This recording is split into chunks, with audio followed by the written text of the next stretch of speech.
Bueno, entonces vamos a dar comienzo a la segunda clase de la unidad 2 del curso. Brevemente recordemos lo que vimos en la clase anterior, donde definimos sistema, alrededores, y vimos unas cuantas clasificaciones de sistema, ¿sí? Abierto, cerrado, aislado. Analizamos también lo que es un cambio de estado y los diferentes tipos de procesos que acompañan a un cambio de estado del sistema. Luego estuvimos viendo lo que es el trabajo, ¿sí? Vimos particularmente la definición de trabajo, luego trabajo de expansión de un gas ideal, tanto en una etapa como en dos etapas, ¿sí? Y vimos que al incrementar el número de etapas, para un mismo cambio de estado podemos obtener mayores trabajos de expansión.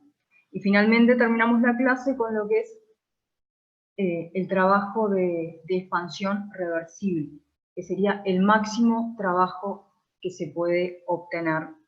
Y para ello requerimos condiciones de reversibilidad, ¿sí? Bien, entonces hoy vamos a empezar la clase con trabajo de compresión, ¿tá? Dando continuidad a la parte de trabajo.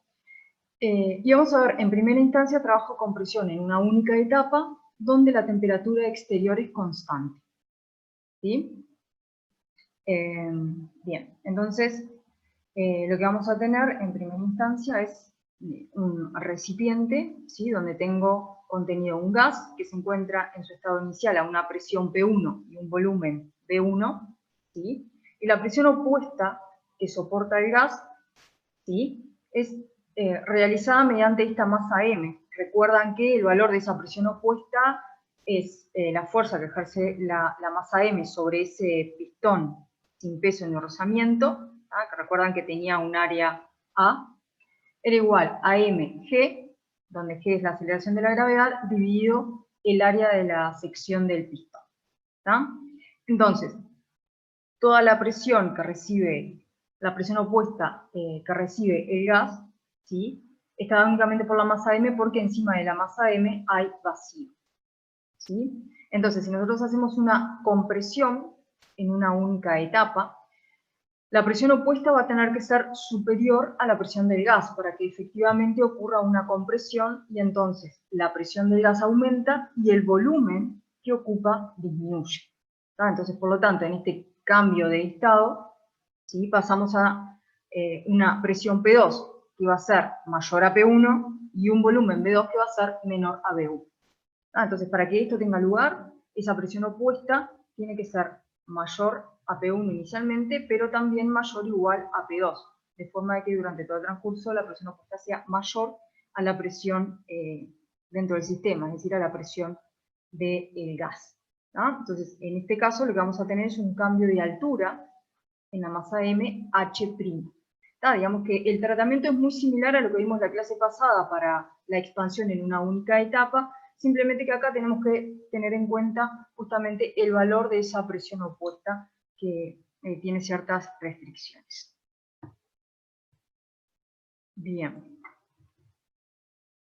Entonces, si la compresión del gas la representamos en un diagrama PV, lo que vamos a tener es, por un lado, el estado inicial del sistema, que tiene un volumen V1 y una presión P1, y el estado final del sistema, que va a tener un volumen V2, sí, que es menor, por lo tanto el delta V asociado a este cambio de estado es negativo, y una presión P2 que es superior a P1. Entonces, para lograr, como decíamos, esta compresión, la presión opuesta siempre va a tener que estar por encima, ¿sí?, de la presión del gas. Por lo tanto, va a tener que ser siempre mayor o igual a P2. ¿Sí? Bueno, recuerden que el estado inicial y el final se ubicaban sobre la isoterma del gas, porque el proceso lo hacíamos a una temperatura exterior constante. ¿Sí? Por lo tanto, la temperatura del gas al inicio y al final va a ser la misma. Bien, ahora vamos a ver cómo calculamos este trabajo, ¿sí? Recuerdan que el trabajo era el área debajo de la curva, Acá lo que tenemos ejemplificado es para una situación en la cual la presión opuesta que ejercemos dentro de todos los valores de presión que podemos tener, vamos a tener la mínima presión. La mínima presión opuesta para lograr esta compresión entre el estado 1 y el estado 2 va a ser justamente P2. Por lo tanto, el trabajo en este caso va a ser el área del rectángulo que está por debajo de P2 entre el volumen inicial B1 y el volumen B2. O sea que este sería el valor del trabajo. ¿Sí? Bien, entonces si lo planteamos con ecuaciones, sería menos el valor de la presión opuesta, que en este caso sería P2, por B2 menos B1. Y en este caso va a ser mayor a 0. ¿Por qué? Porque el cambio de volumen es negativo y con el signo de menos da un trabajo mayor a 0 que concuerda con la convención que habíamos visto en la clase pasada de que el trabajo de compresión es positivo y el trabajo de expansión es negativo. ¿Está? Por lo tanto, para una única etapa, este trabajo que está representado acá, al utilizar la mínima presión, ¿sí? Lo que vamos a obtener es el mínimo trabajo de compresión involucrado en este cambio de estado. ¿Tá? Para presiones por encima de P2, el trabajo sería mayor. ¿Sí? Bueno, entonces ahora vamos a analizar qué es lo que pasa cuando pasamos a hacer el mismo cambio de estado, ¿tá? Entre el estado 1 y el estado 2, pero en dos etapas. ¿Qué implica esto? Bueno, al hacerlo en dos etapas, vamos a utilizar dos masas diferentes. Una primera etapa en la cual pasamos del estado 1 a este estado intermedio, que tiene un volumen B' y una presión P', ¿sí? Donde vamos a utilizar una masa M1, y luego vamos a tener una segunda etapa donde hay una segunda compresión del sistema, donde vamos a pasar de B' a P' al estado 2, que sería el estado final, B2, P2, ¿sí? Entonces, para hacer esa compresión en dos etapas, vamos a utilizar dos masas que van a ser constantes. Entonces, en cada una de esas etapas de compresión, la presión opuesta también va a ser constante. Para que el trabajo asociado a cada una de estas etapas, ¿sí?, sea el mínimo, lo que vamos a ver es que vamos a hacer que esas presiones opuestas igualen. En la primera etapa, a P', ¿sí? Porque la presión opuesta necesita ser para esta primera etapa siempre mayor o igual a P', o sea que la mínima presión que me permite hacer la compresión es P', por lo tanto el trabajo que obtengo en la primera etapa, que es el rectángulo naranja, sería el mínimo trabajo, ¿no? Y en el segundo caso, para la segunda etapa, hacemos lo mismo. Utilizamos una presión opuesta que sea la mínima necesaria, es decir, P2, y por lo tanto este sería el mínimo trabajo para esa segunda etapa. Ahora, si nosotros comparamos lo que sucede con los trabajos al realizarlo en dos etapas o en una etapa, vemos que claramente cuando el trabajo lo hago en dos etapas, obtengo valores de trabajo menores. O sea, el trabajo en dos etapas es menor que en una etapa. ¿Sí? Aquí tienen planteado el cálculo del trabajo para este último caso de compresión. Bien, entonces, esa es una primera conclusión, que es algo similar a lo que pasaba cuando vimos trabajo de expansión. En el caso del trabajo de expansión, lo que veíamos es que cuando hacíamos el trabajo en dos etapas, el trabajo era mayor que en una única etapa. ¿Tá? Entonces ahora lo que vamos a analizar es cómo obtener el mínimo trabajo de compresión a la temperatura externa constante. O sea, para un determinado cambio de estado, en este caso del estado 1 al estado 2, ¿cuál sería el mínimo trabajo de compresión que se puede realizar? Y para eso lo que veíamos es que lo que necesitamos es incrementar el número de etapas de trabajo de compresión. Entonces, en la medida que hacemos eso, ¿sí?, el trabajo va decreciendo, ¿sí?, y para un número infinito de etapas se alcanza el mínimo valor posible. ¿Tá?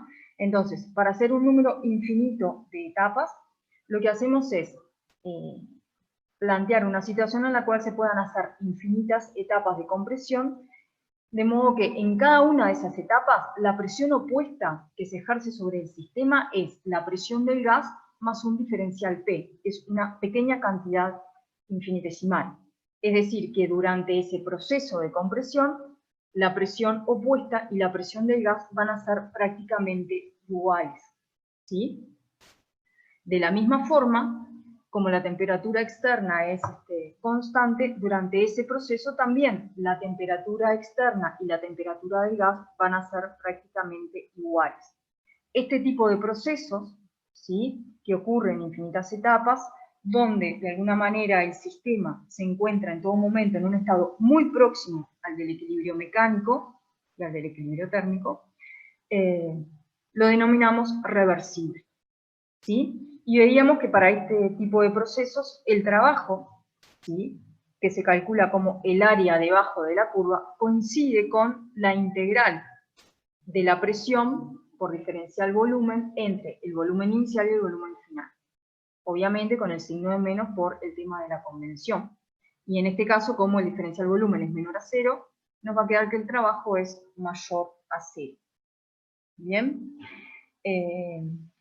Por otro lado, vemos que como el proceso, ¿sí?, se hará de forma tal que la temperatura del gas en todo momento es cercana a la del ambiente y que esta es constante, el proceso también va a ser isotérmico. ¿Tá? Entonces, el trabajo de compresión reversible monotermo, que implica a su vez un proceso isotermo, es el mínimo realizable para este cambio de estado. ¿Tá? Bueno, esto es importante recalcarlo. Por otro lado, vemos que este cambio de estado del sistema, que va acompañado de trabajo, puede tener valores distintos según la forma en que se realizó ese cambio de estado, en función de la trayectoria. Como vimos en los tres ejemplos, ¿tá?, para pasar del estado 1 al estado 2, en una etapa el trabajo de compresión tuvo un valor. En dos etapas el trabajo de compresión tuvo un valor menor. Y en este caso, en la compresión reversible, el trabajo obtuvo el mismo valor. Entonces, con esto estamos otra vez reafirmando la idea de que el trabajo, ¿sí?, es una función de línea, ¿tá? O sea, va a depender de la trayectoria, ¿sí?, entre el estado inicial del sistema y el estado final del mismo. ¿Ah? Bien. A su vez, si nosotros comparamos el trabajo de compresión reversible, ¿sí?, con el trabajo de expansión reversible, ¿sí?, vemos que en realidad van a tener el mismo valor absoluto. Es decir, si yo quiero ir del estado 1 al estado 2, mediante una compresión reversible, el trabajo va a ser el área debajo de la curva, ¿sí?, que va a tener un valor positivo. Pero si ahora quiero ir del estado 2 al estado 1, realizando una expansión reversible, el trabajo de expansión en valor absoluto va a ser el área debajo de la curva. ¿Esto qué quiere decir? Que el trabajo de expansión y de compresión reversibles van a tener el mismo valor absoluto cuando se realizan entre los dos mismos estados del sistema. ¿Bien? Bueno, ¿tienen alguna duda hasta acá?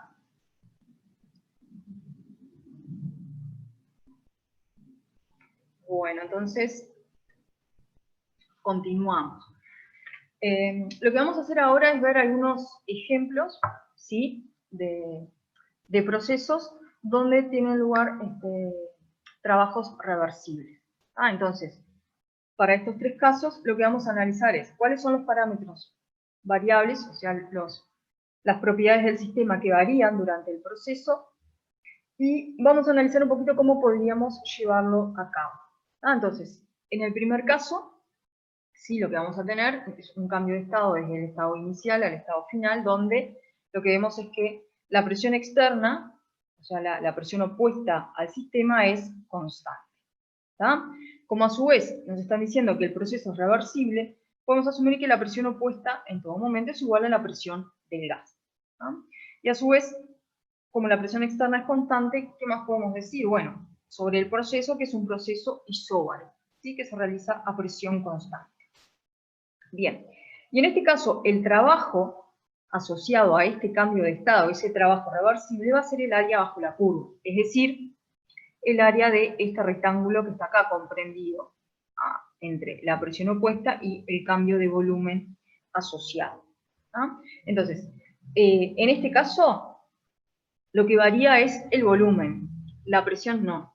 Entonces, si se tratara, por ejemplo, de un gas ideal, ¿sí?, debería variar también la temperatura, ¿sí?, de forma tal de que el cambio de volumen y temperatura permita mantener constante en todo momento la presión.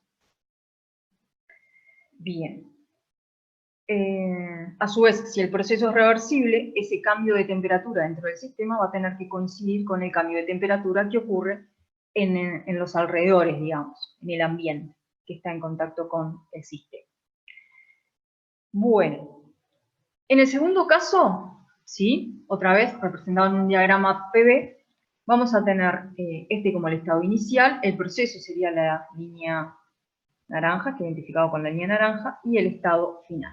Aquí lo que vemos en realidad es que no hay cambio de volumen, ¿no? El volumen del sistema es constante, por lo tanto, en este caso, el trabajo reversible necesariamente tiene que ser igual a cero, ¿sí?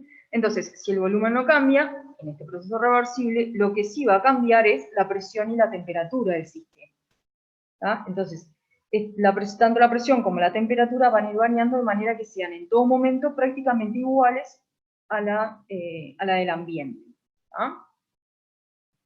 En este caso, lo que se va a ir manteniendo constante es el volumen, o sea que van a variar de forma de que el volumen permanezca constante.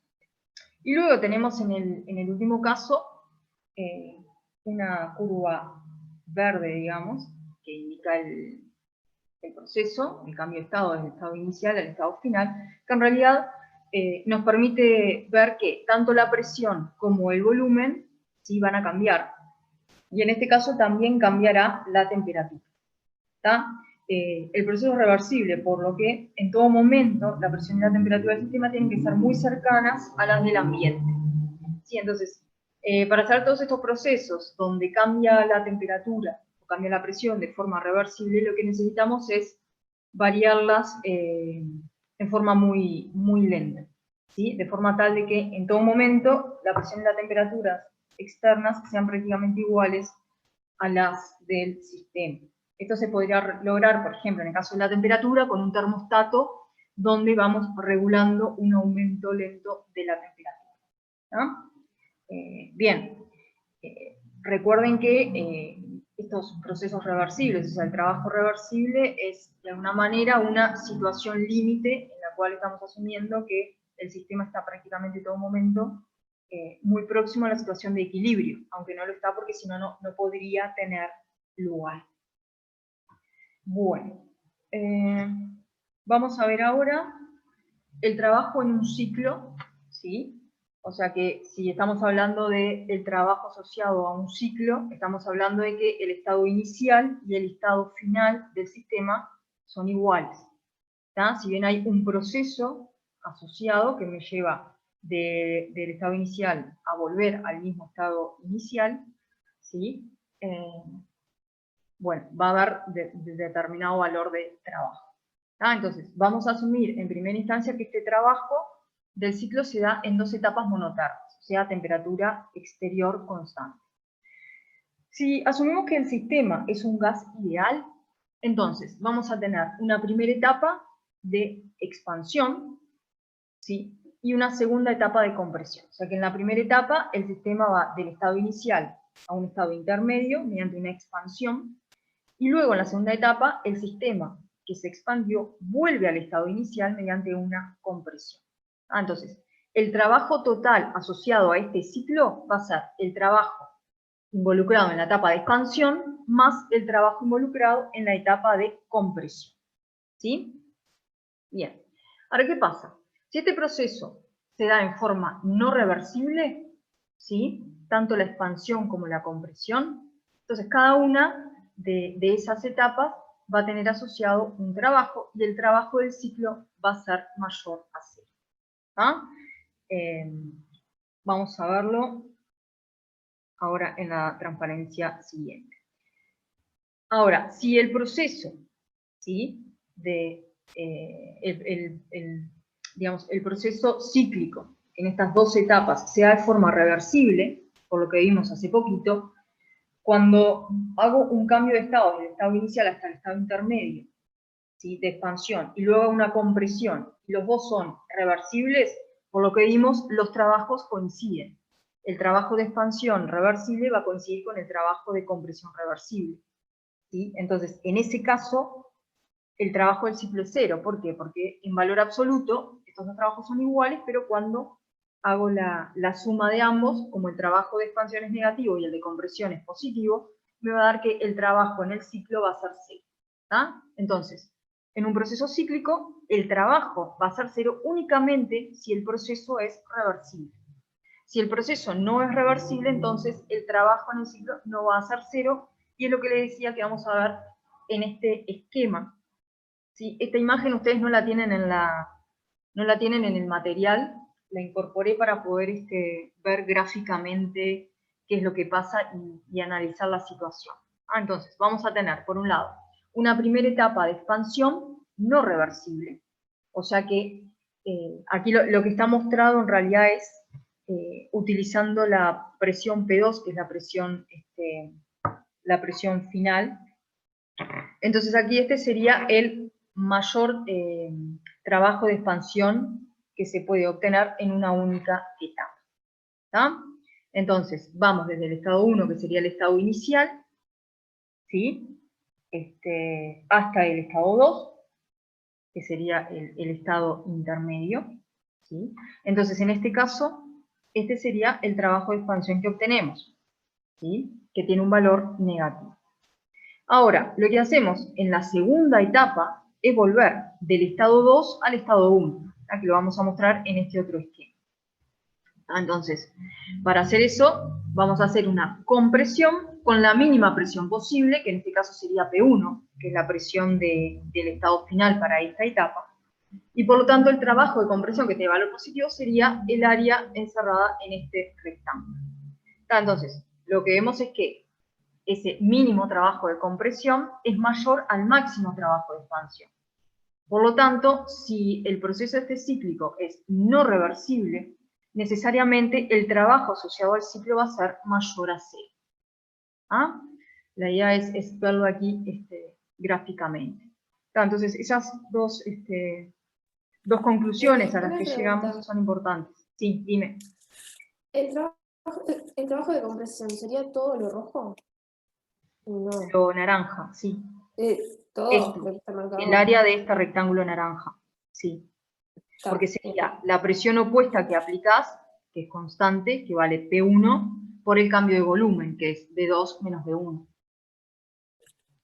Claro, bien, gracias. ¿Sí? De igual forma, en la expansión, el trabajo sería la presión opuesta aplicada, que vale P2, y la diferencia de volumen, que sería B2 menos B1. Si bien hay, digamos, podemos utilizar diferentes valores de presión, en este caso consideramos para la expansión la máxima presión posible y para la compresión la mínima presión posible, de forma a obtener en la expansión el mayor trabajo y en la compresión el mínimo trabajo. Entonces, en esa situación límite, vemos que de todas formas el trabajo de compresión es mayor a la expansión y por lo tanto el trabajo en el ciclo, que es la suma de estos dos, ¿sí?, sería el trabajo de compresión, que tiene un valor positivo, menos el trabajo de expansión, me va a dar siempre que el trabajo es mayor a cero. ¿Sí? Bueno, ¿alguna otra duda que tengan? Bueno, entonces continuaríamos.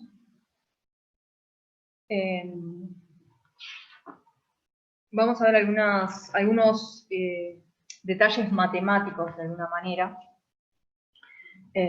Nosotros ya hemos planteado, ¿no?, en la clase anterior que vamos a usar propiedades de la materia que podrán ser o variables de estado, que son variables independientes, o funciones de estado, que son dependientes a su vez de las variables de estado.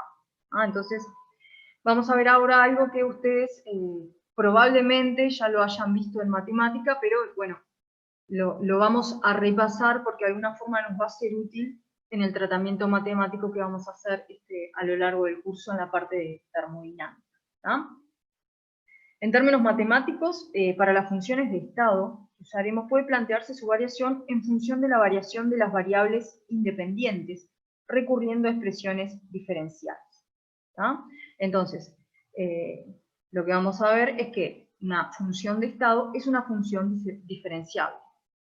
F es función de x e y, donde x e y serían las variables independientes. Por ejemplo, podría ser la presión y la temperatura. ¿Sí? Entonces, dada esa función diferenciable, ¿sí?, la diferencial exacta de esa función va a ser esta expresión que tenemos acá. El diferencial de la función f, la diferencial exacta, va a ser la derivada de la función con respecto a x, manteniendo el constante, que sería la derivada parcial por dx, más la derivada de la función con respecto a y, manteniendo x constante, o sea, la derivada parcial respecto a y, por diferencial y. ¿Tá? ¿Qué consecuencias va a tener esto? Bueno, se cumple que la integración, ¿sí?, de la diferencia de valores de la función entre los puntos inicial y final, ¿sí?, es 0.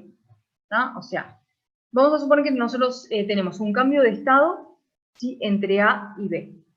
¿Tá? Y ese cambio de estado se da mediante una curva C. ¿Sí? Entonces, si nosotros hacemos la integral sobre esa curva C entre el punto A y el punto B, lo que vamos a ver es que esa integral va a ser la diferencia del valor de la función, de esa función de estado, en el punto B menos el punto A, es decir, en el punto final menos en el punto inicial. ¿Sí? Por otro lado, si hacemos la integral cíclica, ¿sí?, a lo largo de esa curva, ¿sí?, vemos que como es un ciclo, el estado inicial y el final van a ser iguales y por lo tanto esa integral me va a dar 0. O sea que la integral cíclica, o sea la integral a través de un ciclo para una función de estado va a ser 0.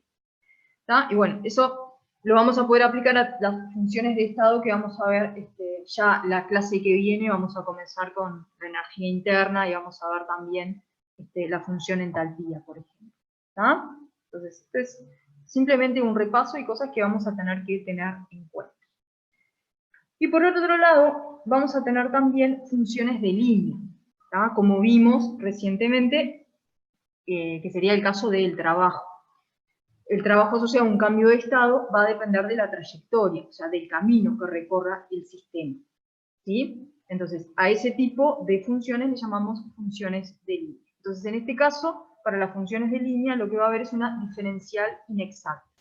¿Tá? Entonces, la integral sobre la curva C, ¿sí?, que da lugar al cambio de estado entre A y B, va a depender de la curva, a diferencia de lo que pasaba con la función de estado, que dependía únicamente del valor en el estado final y el valor en el estado inicial de la función de estado. A su vez, la integral cíclica no necesariamente va a ser 0. Otro de los ejemplos que vamos a ver de función de línea que cumple con estas características es el calor, que lo vamos a ver ahora en unos minutos. Bueno. Entonces ahora visto esto, vamos a ampliar un poco el tema del trabajo. Hasta ahora nosotros, en los ejemplos, ¿sí?, manejamos un gas ideal para hacer los cálculos, ¿no? Ejemplificamos en todo momento con un gas que además asumíamos que era ideal. Las ecuaciones que vimos, en realidad, para el cálculo del trabajo, también son aplicables para gases reales. Pero ahora vamos a ver qué es lo que pasa cuando lo que tenemos son fases condensadas, ¿sí?, como pueden ser líquidos o sólidos. Entonces, en estos casos, para fases condensadas, también podemos hacer el cálculo de un trabajo de expansión-compresión. Pero para hacer eso lo que necesitamos conocer es el cambio de volumen asociado con ese cambio de estado. ¿Sí? Entonces, para eso es que es importante conocer los coeficientes que tenemos acá representados como alfa y kappa, que de alguna manera nos dicen de qué forma varía el volumen de esa fase condensada, ¿sí?, cuando varía la temperatura o cuando varía la presión. Entonces, en este caso, alfa me va a indicar la variación del volumen de esa fase condensada en función de la temperatura, manteniendo la presión constante, y kappa, la variación del volumen con la presión, manteniendo la temperatura constante. Entonces, estos coeficientes me van a permitir a mí conocer o encontrar una expresión para este diferencial volumen. Entonces, el trabajo, ¿sí? Para cualquier sistema, independientemente de cómo esté compuesto, por definición es menos la integral entre el volumen inicial y el volumen final de la presión opuesta por diferencial B.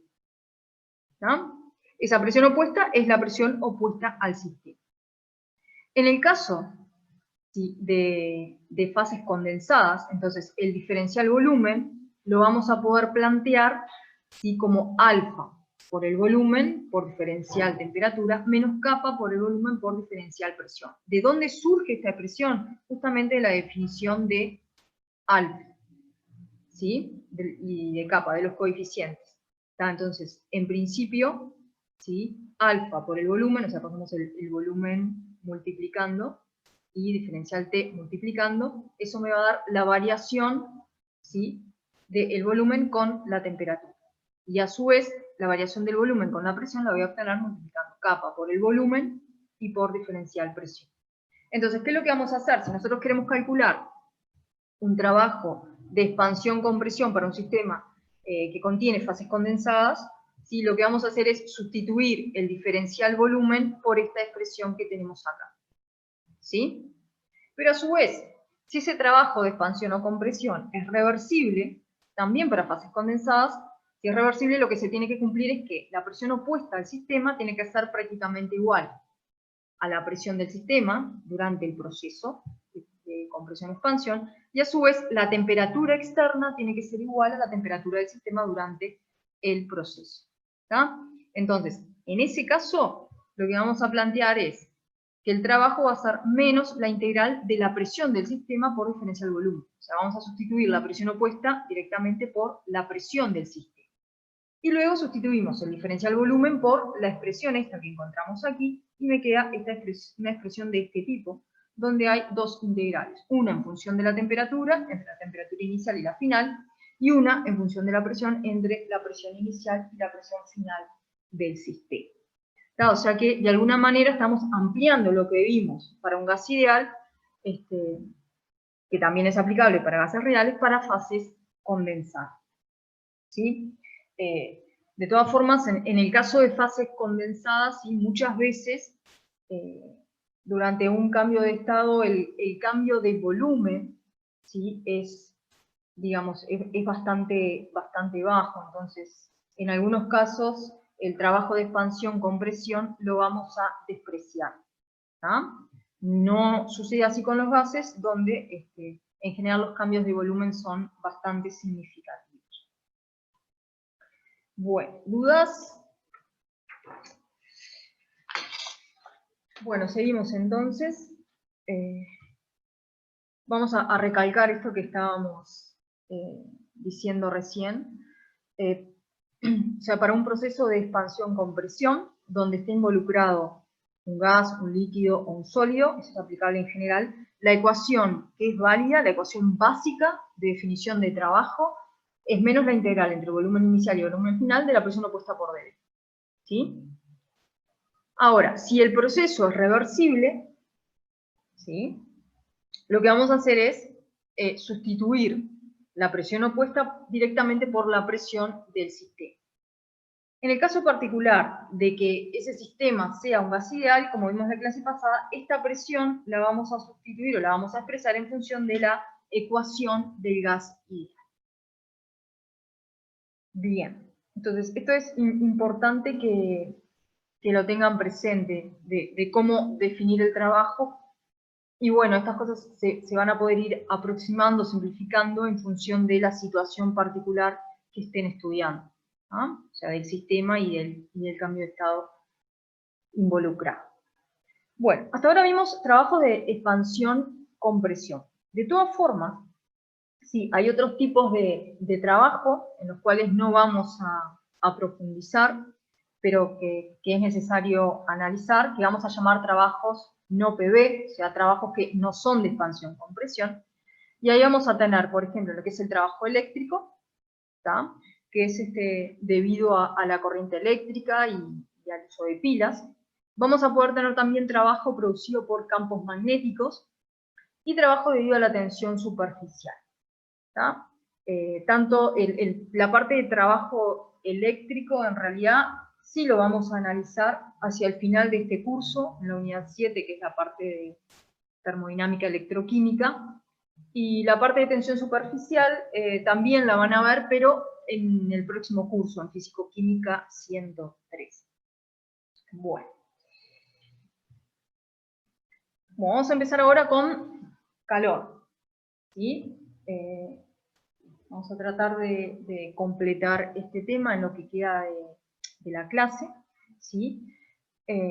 Entonces, primero que nada, vamos a, como siempre, a definir qué es el calor, para tenerlo bien claro. Entonces, ¿qué es lo que vamos a entender por calor, que vamos a simbolizar con la letra Q mayúscula? Sería toda energía que fluye a través de la frontera de un sistema durante un cambio de estado. Lo mismo que pasaba con el trabajo también es energía que fluye a través de la frontera. Pero el flujo de la energía asociada con el calor se da en virtud de una diferencia de temperaturas entre el sistema y el ambiente. O sea que necesariamente, ¿sí?, para que fluya energía bajo forma de calor, ¿sí?, entre el sistema y el ambiente, tiene que haber un gradiente de temperaturas. O sea, la temperatura del sistema y el ambiente necesariamente deben ser diferentes. ¿Ah? Entonces, esto va a ocurrir desde el punto de mayor temperatura al punto de menor temperatura. O sea que ese flujo de energía puede ser del sistema hacia el ambiente, ¿sí?, si el sistema está a una temperatura mayor que el ambiente, o del ambiente hacia el sistema, si es el ambiente el que tiene una mayor temperatura.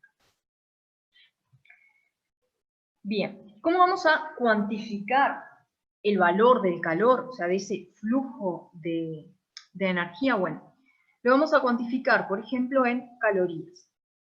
¿Sí? Esta unidad, la caloría, es el número de gramos de agua en los alrededores del sistema que cambia en 1 grado su temperatura de partida a una dada temperatura y presión. ¿Está? O sea que la cantidad de calor, ¿sí?, la vamos a cuantificar en función de los gramos de agua que aumentan su temperatura en 1 grado. ¿Sí? Si asumimos que el agua, ¿sí?, está conformando el entorno de ese sistema. ¿Sí? Recuerden que la definición de caloría, de la unidad caloría, ¿sí?, que cuantifica energía, es la cantidad de calor, ¿sí?, necesaria para producir un incremento de temperatura de 1 grado Celsius en una muestra de agua que tiene una masa de 1 gramo desde 15,5 hasta 15,5 grados Celsius. ¿Sí? Dije bien, de 14,5 a 15,5 grados Celsius. Bien. Entonces, de esa forma nosotros vamos a poder cuantificar el calor, o sea, ese flujo de energía. Y acá también aparece una convención, ¿sí? Es decir, ¿qué signo va a tener el calor? El calor va a ser mayor a 0 cuando la masa de agua se enfría. ¿Sí? Si la masa de agua se enfría, esto implica que el calor fluye hacia el sistema. O sea que la masa de agua está a mayor temperatura que el sistema, fluye calor desde el entorno hacia el sistema y por lo tanto la temperatura del sistema aumenta y la temperatura del agua disminuye. Entonces, en ese caso, cuando el flujo de energía es hacia el sistema, el calor va a ser mayor a 0. Por el contrario, si el sistema está a una mayor temperatura que el ambiente y el flujo de calor es hacia el ambiente, la masa de agua va a aumentar su temperatura y en ese caso el flujo de calor decimos que es menor a 0. La cantidad de calor intercambiada es menor a 0. ¿Sí? Por otro lado, así como vimos que el trabajo es una función de línea, el calor también va a ser una función de línea. O sea que la cantidad de calor intercambiada en un cambio de estado no va a depender únicamente del estado inicial y final, sino que va a depender de la trayectoria, ¿sí?, entre el estado inicial y el estado final. Por otro lado, también es una propiedad extensiva, es decir, va a depender de la masa del sistema, ¿sí?, a diferencia de lo que son las funciones de estado. Bueno, ¿y qué unidades vamos a utilizar normalmente para el calor? Bueno, como veíamos, la caloría es una de las opciones, pero recomendamos utilizar el Joule porque es la unidad en el sistema internacional. Recuerdan que el Joule es una unidad de energía que equivale a Newton metro, y que surge de, si la pasamos, digamos, a unidades básicas, sería kilogramo metro al cuadrado segundo a la menos 2. Ahí tienen aquí, para considerar, ¿sí?, la equivalencia entre caloría y joule. Una caloría equivale a 4,18 joules. ¿Sí? Bueno, son algunas puntualizaciones que debemos manejar. Lo otro que vamos a analizar ahora son los mecanismos de transferencia de calor, ¿sí?, asociados con estos flujos de energía. Entonces, tenemos por un lado el mecanismo de conducción.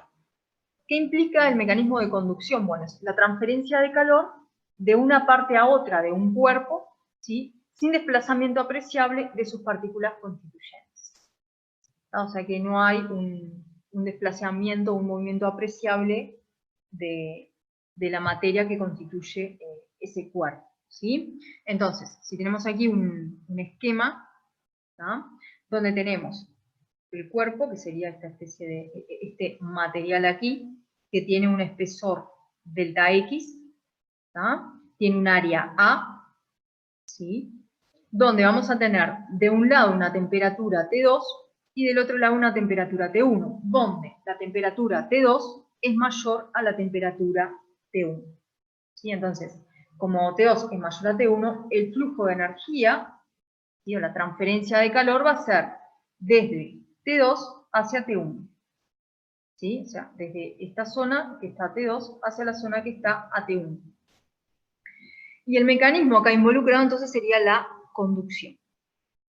¿Cómo podemos calcular la velocidad de transferencia de calor? Cuando hablamos de velocidad de transferencia de calor, estamos hablando del diferencial Q, o sea, la variación en el calor, sobre diferencial T, que es la variación en el tiempo. ¿Tá? Este cociente, ¿sí?, sería la velocidad de transferencia. Y ese cociente va a depender, por un lado, del gradiente de temperatura, a un lado y al otro del cuerpo, o sea, T2 menos T1 sería ese gradiente, y el espesor del cuerpo. Entonces, cuanto mayor sea la diferencia de temperatura, mayor va a ser la velocidad de transferencia de calor, y a su vez, cuanto menor sea el espesor, ¿sí?, cuanto menor es el denominador de este cociente, mayor es el cociente, por lo tanto, mayor va a ser la velocidad de transferencia de calor mediante conducción. A su vez, esa velocidad va a ser proporcional al área de transferencia, que en este caso sería el área de este cuerpo, y es proporcional a la conductividad térmica del material. ¿Sí? Esa conductividad térmica es una característica, una propiedad de cada material en sí. Entonces, cuando la conductividad térmica del material es elevada, la velocidad de transferencia de calor también va a ser elevada. Sin embargo, cuando tenemos materiales que tienen una conductividad térmica muy baja, ¿sí?, se va a dificultar la transferencia de calor. Podemos llegar a situaciones límite en que esa conductividad térmica tenga un valor 0. Entonces vamos a decir que ese material es de alguna manera perfectamente aislante, o sea, va a impedir la conducción del calor. No va a ser posible conducir calor a través de ese cuerpo. ¿Sí? Bien. Entonces, cuando nosotros hablamos, si recuerdan, cuando clasificábamos los procesos, hablamos de procesos adiabáticos. Los procesos adiabáticos son aquellos donde no hay intercambio de calor. Entonces, ¿cómo podemos lograr que en un sistema que ocurra un cambio de estado, donde esté involucrado un proceso adiabático? Bueno, una de las posibilidades es que la frontera de ese sistema esté constituida por un material de estas características, es decir, un material que sea aislante, es decir, cuya conductividad térmica sea 0 o prácticamente 0. ¿Sí?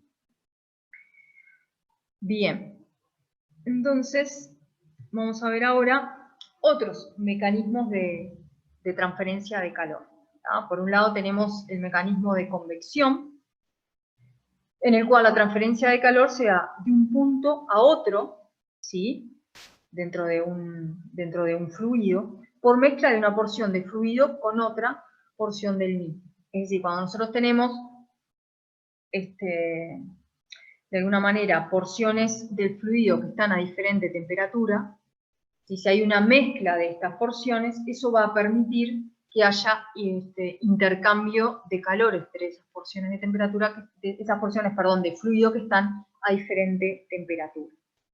¿Tá? Entonces, aquí tenemos dos opciones. Una es la convección natural y otra es la convección forzada. ¿Cuándo vamos a estar en presencia de una convección natural? Bueno, cuando esa convección tiene lugar por diferencia de densidades. ¿Sí? Por ejemplo, si tenemos en una habitación masas de aire que tienen diferente temperatura, sabemos que al aumentar la temperatura, la densidad disminuye, entonces la masa de aire caliente tiende a subir. ¿Sí? Entonces, eso genera un movimiento, ¿sí?, de ese fluido que permite de alguna manera el intercambio de calor. Lo mismo podría ocurrir, por ejemplo, en una muestra de agua líquida. ¿Sí? Si nosotros comenzamos a suministrar calor al agua, su temperatura va aumentando, pero va a aumentar más sobre la superficie que estamos calefaccionando. Entonces, esa porción de agua líquida que va a tener una temperatura mayor, va a tener una densidad menor, entonces va a ascender, y eso va a, de alguna manera, a provocar una convección natural. ¿Sí? Un movimiento de los fluidos que va a permitir la transferencia de calor. Bueno. Y finalmente tenemos la radiación. El mecanismo de transferencia de calor por radiación es una transferencia que tiene lugar de un cuerpo a otro que no están en contacto. O sea, no hay contacto físico entre los dos cuerpos.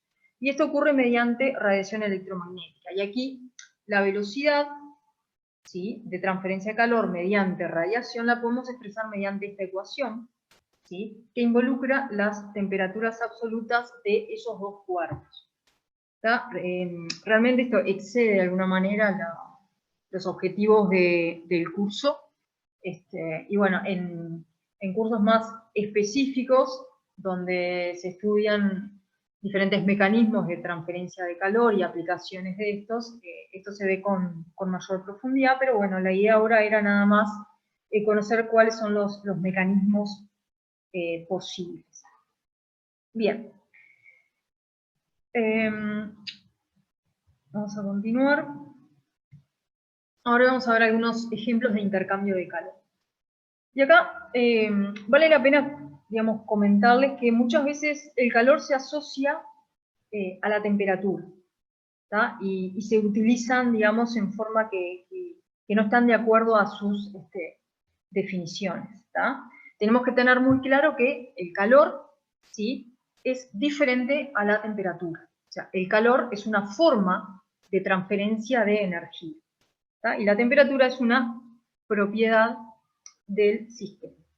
Entonces ahora, para discriminar entre lo que es calor, intercambio de calor y temperatura, vamos a ver algunos ejemplos. Entonces, en este caso vamos a considerar que tenemos un recipiente, ¿sí?, de paredes aislantes térmicas.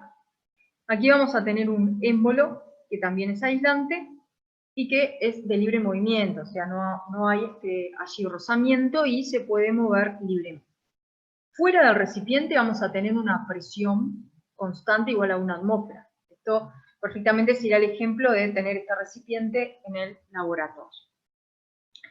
Dentro del recipiente lo que vamos a tener es agua en estado líquido que inicialmente está a una temperatura de 25 grados y a una presión de 1 atmósfera. Entonces lo que vamos a hacer es suministrar una fuente calorífica, o sea, vamos a suministrar calor al sistema. O sea, va a haber un flujo de calor desde el ambiente hacia el sistema. ¿Tá? Ese flujo de calor va a ser positivo, ¿tá?, porque el pasaje es hacia el sistema. Bien, entonces, lo que tenemos que considerar acá para este sistema en particular es, primero, que no hay reacción química, porque el sistema está compuesto únicamente por agua líquida, y que a su vez no hay cambio de fase. ¿Tá? Recuerdan, los cambios de fase involucran, por ejemplo, en este caso, que el agua líquida podría pasar a fase vapor, o el agua líquida podría pasar a fase sólida, si congelada. Entonces, en este caso, lo que estamos asumiendo es que no hay cambio de fase. Entonces, el calor que nosotros suministramos al agua, ¿para qué se utiliza? Para incrementar la temperatura del sistema. ¿Ah? O sea, esa sería la consecuencia en el sistema de ese intercambio de calor. Lo único que observo es una variación de temperatura. De hecho, la temperatura lo que va a hacer es aumentar. Entonces, si yo suministro calor durante un determinado tiempo, lo que va a obtener es agua líquida a una temperatura superior a 25 grados Celsius y a una presión de una atmósfera. ¿Por qué? Porque este émbolo lo que permite es igualar la presión exterior de una atmósfera a la presión que hay dentro del sistema. Entonces vamos a tener un cambio de temperatura positivo, porque la temperatura aumenta, un valor de calor o intercambio de calor positivo también. ¿Y qué es lo que va a pasar con el trabajo? Bueno, en este caso, como es una fase condensada, ¿sí?, un pequeño cambio de temperatura, en el caso del agua líquida, no va a implicar un cambio significativo de volumen. Por lo tanto, vamos a considerar en este caso que el trabajo, que en este caso podría ser únicamente trabajo de expansión-compresión, va a ser igual a 0. ¿Sí? Entonces ahora vamos a ver otro ejemplo en el cual también hay un intercambio de calor, pero en este caso ese intercambio de calor no provoca variación de temperatura en el sistema. No, ocurre algo diferente a lo que vimos en el caso anterior. Entonces aquí lo que vamos a tener es el mismo recipiente, ¿sí? También sometido a una presión exterior constante de una atmósfera, al cual suministramos una cantidad de calor Q. ¿Ah? Bien, entonces en este caso, al suministrar energía al sistema, el calor va a ser positivo, pero a diferencia del sistema anterior, en este caso lo que vamos a tener es agua en ebullición. ¿Ah? O sea que vamos a tener agua líquida y agua vapor en equilibrio, ¿sí? Y el sistema va a estar entonces en ebullición. ¿Sí? Esto sería, digamos, el caso en el cual nosotros tenemos agua líquida, empezamos a suministrar, digamos, energía, la temperatura del agua va aumentando hasta que llega a la temperatura de ebullición y se empieza a generar vapor. El agua se empieza a vaporizar. En el caso del agua, esto ocurre a una atmósfera a la temperatura de 100 grados Celsius. Entonces, cuando se empieza a generar vapor, ¿sí?, comienza a aumentar el volumen del sistema, el émbolo comienza a ascender de forma tal de mantener la presión dentro del sistema en una atmósfera. Entonces, aquí ahora el sistema va a estar compuesto por agua líquida y agua vapor. Y como ustedes saben, ¿sí?, durante la ebullición, la temperatura del sistema no varía. Entonces, el calor que yo estoy suministrando en este caso, se utiliza, esa energía se utiliza para vaporizar agua, ¿sí? La cantidad de agua líquida va a ir disminuyendo, la cantidad de agua vapor va a ir aumentando, pero la temperatura permanece constante. ¿Tá? Entonces, este es un claro ejemplo de un caso en el cual hay intercambio de calor, pero este intercambio de calor no provoca un cambio en la temperatura del sistema. ¿Ah? Todos estos conceptos que estamos manejando acá, ustedes ya lo saben de cursos anteriores, si simplemente lo estamos aplicando para ejemplificar, ¿sí? Entonces, en este caso particular estamos en una situación, otra vez, donde no hay reacción química, porque hay únicamente agua, pero sí hay un cambio de fase, de líquido a vapor. Entonces acá, el calor indudablemente va a ser mayor a 0, como el sistema se expande, hay un trabajo de expansión que es menor a 0, y a su vez no hay un cambio de temperatura en el sistema. Bien. Ahora vamos a ver otro ejemplo donde hay variación de temperatura del sistema sin intercambio de calor. O sea que el sistema puede variar su temperatura, pero esto no es consecuencia de un intercambio de calor entre el sistema y el ambiente. ¿Tá? Entonces, acá tenemos como ejemplo, ¿sí?, un horno, ¿sí?, que vamos a asumir que sus paredes son perfectamente aislantes, ¿sí?, un material aislante. ¿Eso qué quiere decir? Bueno, que esas paredes no van a permitir el flujo de calor ni del sistema al ambiente, ni desde el ambiente hacia el sistema. Entonces, en el interior de ese horno lo que va a tener lugar es una reacción de combustión, o sea que aquí estamos en presencia de una reacción química, a diferencia de los casos anteriores. Y entonces, esa reacción química, ¿sí?, va a provocar un aumento de la temperatura del sistema, pero sin que medie un intercambio de calor. ¿Ah? Entonces, acá vamos a definir como sistema, ¿sí?, el contenido del horno. ¿Ah? Bien, entonces en este caso el calor sería igual a 0, el trabajo de expansión-compresión también es igual a 0. ¿Por qué? Porque las paredes del horno son rígidas, entonces aquí no hay ni expansión ni compresión del sistema. Sin embargo, el delta T va a ser distinto de 0. Si lo que hacemos dentro del horno es una combustión, indudablemente la temperatura va a aumentar, y por lo tanto ese delta T no solo es distinto de 0, sino que va a ser mayor a 0.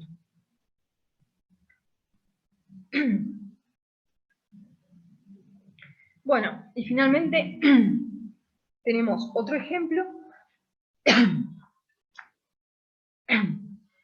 Acá tenemos otro ejemplo que es variación de temperatura del sistema nuevamente sin intercambio de calor. Entonces, el ejemplo es un calefón, digamos, ¿tá?, donde vamos a tener la calefacción eléctrica del líquido que contiene el calefón. En general, podemos considerar que es agua. ¿Tá?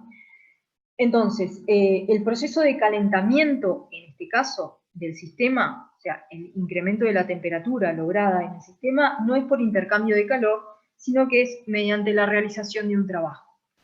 ¿Tá? En este caso, el trabajo va a ser un trabajo eléctrico. O sea, lo que hacemos es que la corriente eléctrica, ¿sí?, a través de la resistencia, entrega trabajo eléctrico al sistema, y eso es lo que provoca el aumento de temperatura. ¿Tá? Si el calefón fuera ideal, las paredes serían perfectamente aislantes. Como decíamos, la conductividad térmica sería igual a 0, ¿sí?, la constante K que vimos hace un rato. Entonces no habría transferencia de calor a través de las paredes. Por lo tanto, el calor, y en este caso, el intercambio de calor va a ser 0. ¿Ah? Bueno, un sistema de estas características, en las cuales hay un aumento de temperatura debido a un trabajo eléctrico, es algo parecido a lo que van a ver ya a partir del lunes en el laboratorio, en la práctica de capacidad calorífica, ¿no?, donde van a estudiar un sistema similar a este. Bueno, entonces aquí terminamos un poco con los ejemplos, y vamos a ir a un caso particular, ¿sí?, que es la transferencia de calor reversible. O sea, así como vimos que el intercambio de calor, ¿sí?, el intercambio de trabajo podía ser llevado a cabo en forma reversible, la transferencia de calor también puede ser realizada en forma reversible. Entonces, para eso vamos a considerar, ¿sí?, digamos que el cambio, digamos, de ese estado debe hacerse mediante cambios infinitesimales de temperatura. Entonces, para eso, si nosotros tenemos un sistema, una temperatura T, ¿sí?, tiene que estar en contacto, ¿no?, con un baño termostatizado que esté a una temperatura T más un diferencial T. O sea, una temperatura infinitesimalmente mayor. ¿Ah?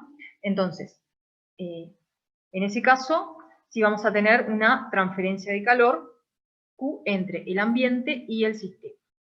Ahora, el sistema va a estar a una temperatura T más un infinitesimal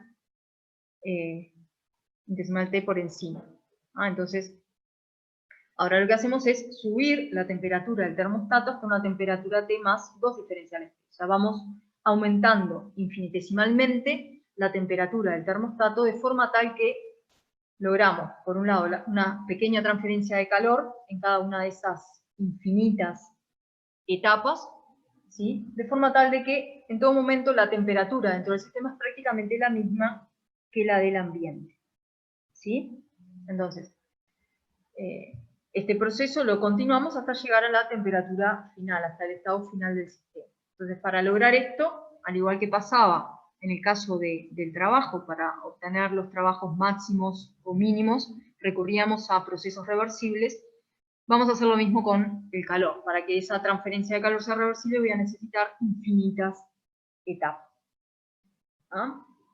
Bueno, y un ejemplo típico para lograr esto, que es una situación límite, sería justamente ir aumentando en forma infinitesimal la temperatura de un baño termostatizado, dentro del cual está ubicado el sistema. ¿Sí? Si nosotros hacemos un intercambio de calor, digamos, entre el sistema y el termostato, pero hay una diferencia de temperaturas importante, no infinitesimal. Por ejemplo, colocamos nuestro sistema a una temperatura de 20 grados Celsius en un termostato que está a 50 grados Celsius, indudablemente va a haber un intercambio de calor. Pero ese intercambio de calor no se va a dar en forma reversible. Esta nuevamente es una situación límite, como veíamos antes, para el trabajo, en el cual requeriríamos infinitas etapas. Bueno, y para terminar la clase de hoy, ¿sí? Vamos a ver el concepto de capacidad calorífica. De alguna manera vamos a analizar cuáles son los efectos resultantes de la entrega o pérdida de calor de un determinado sistema. Si estamos en una situación en la cual no ocurren reacciones químicas y no hay cambios de fase, podemos definir la capacidad calorífica del sistema como la cantidad de calor necesaria para elevar la temperatura de ese sistema en 1 grado. Entonces, la capacidad calorífica del sistema, que vamos a simbolizar con la letra C, va a ser la cantidad de calor que suministro sobre el cambio de temperatura que provoco. Esta definición de capacidad calorífica sí es aplicable a cualquier tipo de sistema, o sea, esos sistemas pueden estar compuestos por diferentes materiales líquidos, sólidos o gaseosos, la podemos utilizar indistintamente para cualquier sistema, y de alguna manera lo que nos permite es vincular o relacionar la cantidad de calor con el cambio de temperatura, ¿sí?, que ocasiona en ese sistema. Entonces, la capacidad calorífica es una propiedad de cada sustancia. ¿Sí? Entonces, por ejemplo, si la capacidad calorífica de mi sistema es elevada, ¿sí?, eso quiere decir que voy a necesitar suministrar una cantidad de calor importante para lograr un determinado cambio de temperatura. Si ahora consideramos un sistema que tiene una capacidad calorífica inferior, ¿sí?, al primero, entonces ahora con una cantidad de calor menor, o sea, transfiriendo una menor cantidad de calor, voy a lograr el mismo cambio de temperatura. Entonces, de alguna forma, esa capacidad calorífica me está indicando la inercia que tiene mi sistema a cambiar de temperatura. Una capacidad calorífica elevada implica que necesito una cantidad de energía importante para cambiar la temperatura del sistema, y una capacidad calorífica baja implica que con una menor cantidad de calor voy a lograr un incremento significativo de la temperatura. Bueno, ¿qué unidades va a tener la capacidad calorífica? Va a tener unidades de energía, como veíamos, joule o caloría, por grado, ¿sí?